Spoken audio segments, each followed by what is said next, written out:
starting out next to a fortress. And actually, let me show you around. I'm down at, like, it's an outdoor mall / indoor mall, and as I pan here, you can see, look at all the inns and greenhouses.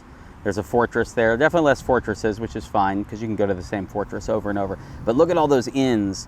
This, I'm finding, is an ideal spot, because if you have all those inns, it means I can keep getting my energy back, because that's usually what I run out of.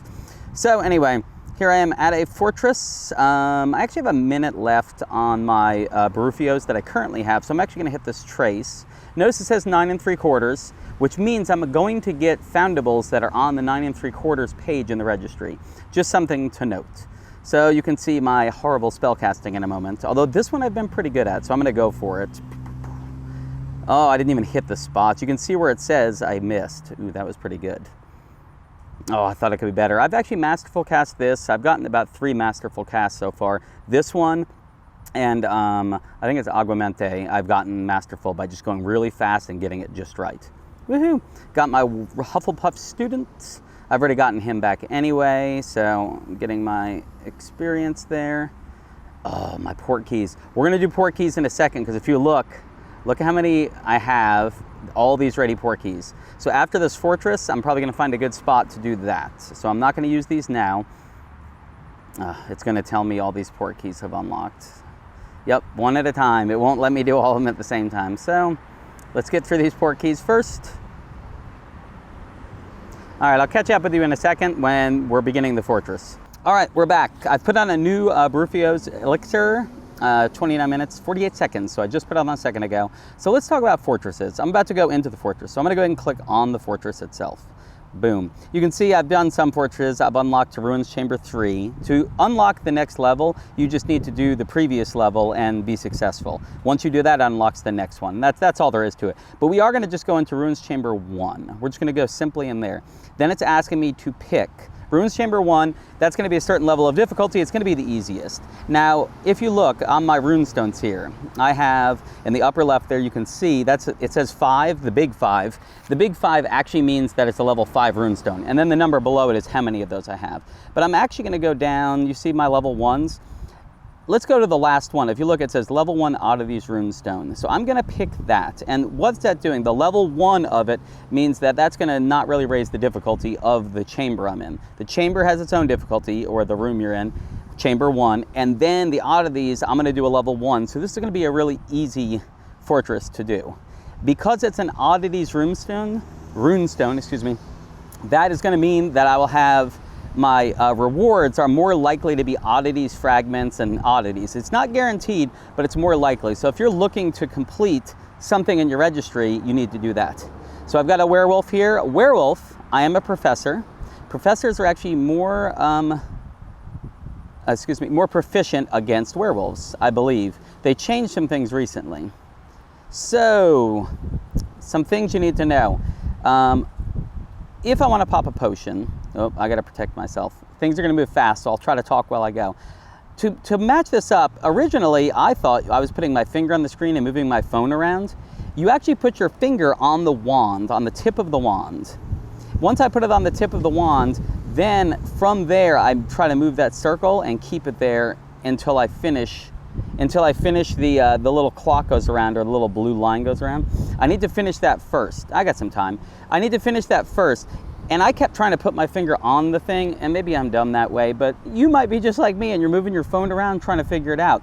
I couldn't figure it out till a couple times. So you put it on the wand at the bottom, and then while you're still holding the wand, you move it around and go. Cornish pixies, I can tell you, they move all over the place. They're a pain in the neck, because every time they move away, it stops doing it. And if you take too long, you don't even get your attack, and then they attack you. So you can see I defeated one foe. I have another foe at the bottom of the screen. At the bottom of the screen, I'm a professor. I've unlocked, and I'm going to click on it. It's all the way over to the left there with the 3. It says place an impairment on a foe that lowers their stamina every move. Or excuse me, every time they attack or defends. This is a deterioration hex. If you are a professor, this is probably your best hex. So I take it and I drag it over and drop it on top of them. I've now applied it. So now I can go fight them. This is a common acromantula. The word common lets me know that it's not that hard. There are other words. Oh, let me get, he's moving a little.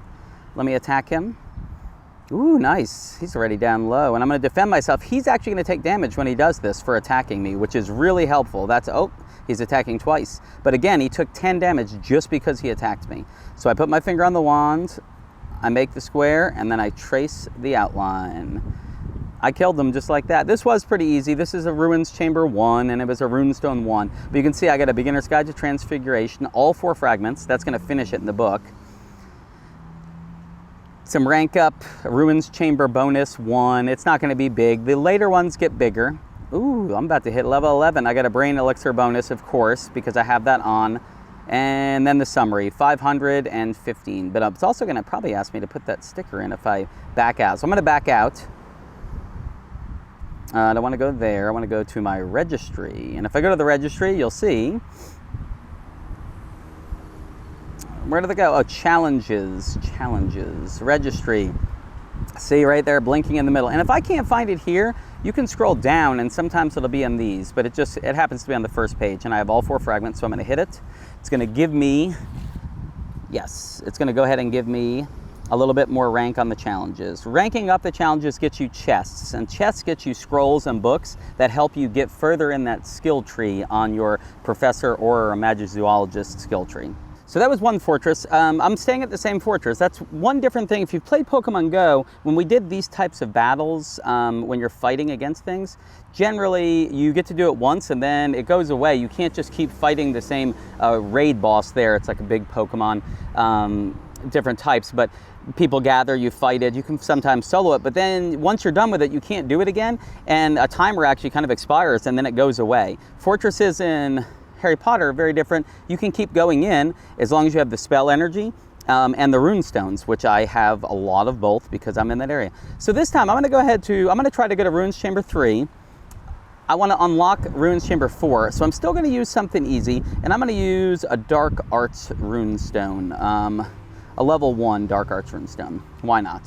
Now if you look, I have 18 seconds, little countdown. In that 18 seconds, if I have other players that are with me, they can actually go in also, and they're going to need to use runestones, and it's the level of the dungeon is going to be based off the highest runestone that anybody uses. So if somebody else used a 2, then it's actually going to be multiplied by that, even if I used a 1. So I have to defeat 3 foes to win in this, and they are going to be harder. They are going to be harder.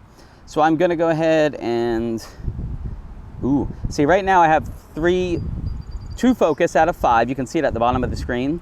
And I need 3 to cast that. So I'm going to fight this guy, and you'll see I'll actually get some focus. This is a common pixie. Shouldn't be too hard, but he does move around a lot. You're going to see it's difficult to stay with him. Oh, and I didn't do it in time, so there you go. You got to see. If you don't do it in time, you can see exactly what happens. So now I'm going to try it again. Stay with him. Come on. I got it. Boom. He doesn't do a lot of damage, but he is a pain to catch. That's his deal. The later ones, oh my gosh, I can't even imagine. They move around, and then you probably really have trouble killing them because you got to do it a bunch. All right, defend myself. Nice. So this is the first, again, common pixie, first opponent in the chamber. Ooh, this should kill him. Oh, except I screwed that up. Boom, success. Now you're going to see I should get some focus from him, I believe. And by focus, I mean I get more points at the bottom of the screen. Yep, it just went to 4 out of 5. So now one of these werewolves, and actually you can see the 21 next to the top one and the 18. 21 is going to be harder. He's harder to do. So I'm dragging my hex over to him, and I'm going to go fight him with that hex on. He's a common werewolf, but he will be more difficult. So here we go, common werewolf. Boom. You know what? I'm going to go ahead and pop a potion right now. A potent Extilimo potion. I'm probably pronouncing that wrong. I'll get the correct pronunciation. This just helps me. It improves my spell cast. It makes things, it's going to make my spells more powerful against him. And you can see on the left of my screen, below my peripheral, it says 5 out of 5. The next 5 casts I do will be stronger than normal. So even if I finish him, I think if I make it to the next one, we'll see if it carries over. I believe it does. By the way, even though you see us going back and forth with attacks, some things you fight will do 2 or 3 attacks in a row against you, which if you're waiting to use a potion or that type of thing, sometimes you won't even ever get to use it. They will just continue to attack you and you won't really have a shot at it. Yep, so you can see the potion actually disappeared. It's only good for 1 foe. So that does stink. And I'm actually not going to use another one on him unless it looks crazy. Let's see how much damage I can do to him. He's at 132 out of 172. So that took 40 off, down to 92. So I might have to, I'm going to go ahead. You'll see, I'm going to go ahead and pop a potion. I have 7 healing potions. I'm going to use one. Now, if I wanted to use 2, I could actually hit 2. It just takes up a little of my time. And then I still have time usually to get him in. So you can usually pop 1 or 2 potions. Oh, nice. I get 2 attacks. Oh, come on. I get 2 attacks in a row here. That's really useful. So I should kill him on the next go. Defend myself one more time. Oh, if I had a hex against him going, he might have died just from attacking me there, which is really convenient. Boom. There we go. So that was that pixie and 2 werewolves, which got me a victory. Look at that, History of Magic, 4 fragments. Nocturne Alley Sign, that's a new one for me. Rank challenges went up by 15, Ruins Chamber 3 bonus. So that actually just raised my rank up, and my Dark Arts rank went up also because I fought some Dark Arts creatures. This actually should put me over just about, oh, so close. So there is the summary.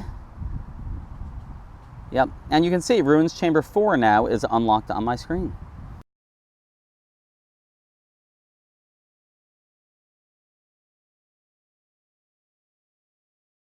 Here I am. I found a bit of a grassy area. Hopefully I don't walk off frame too much, and hopefully you can hear me. I am mic'd up, which is making it a little easier. So anyway, I am on that Bruffius. I still have 15 minutes. I'm gonna go to my Portkeys. I wanna open all these. So let's start. You can see Portkey, use now. It's gonna ask, make sure you're in a large, safe space, then tap the Portkey. So I'm gonna do the use now. It's gonna be looking at the ground. So I'm trying to find a spot. Oh, it actually liked where it was. So I'm gonna place it right in front of me. So if you watch, I'll actually walk forward and I'm walking into it. I'm trying to walk to this middle. Then it says tap 5 Raxperts. I'm not sure if you can even see me anymore. You can see the screen though. So I'm looking around. Boom, there's one of them. I believe I'm in, yeah, you can see I'm in Borgin and Burke's. There's the hand. And as I look around, you see that sparkle. There's another Raxpert. Keep going, another Raxpert. So I can look around, I can look at the table, see the skull over there, and I've got time. I can actually see all the way up there. Oh, look at that, on top of there. Boom, there's another one. There's one behind there. Now, when I click that 5th one, it's gonna actually end. It already did it. And I got a faux glass. Got the rank 3 on that. Get back in frame here for you. So, look at that. Ooh, look at all that bonus. I got a bean from there too, who would have thought? So in summary, faux glass, 400 XP, 25 to that rank, and a bean. Boom, I'm gonna use all these though. I'm using all these.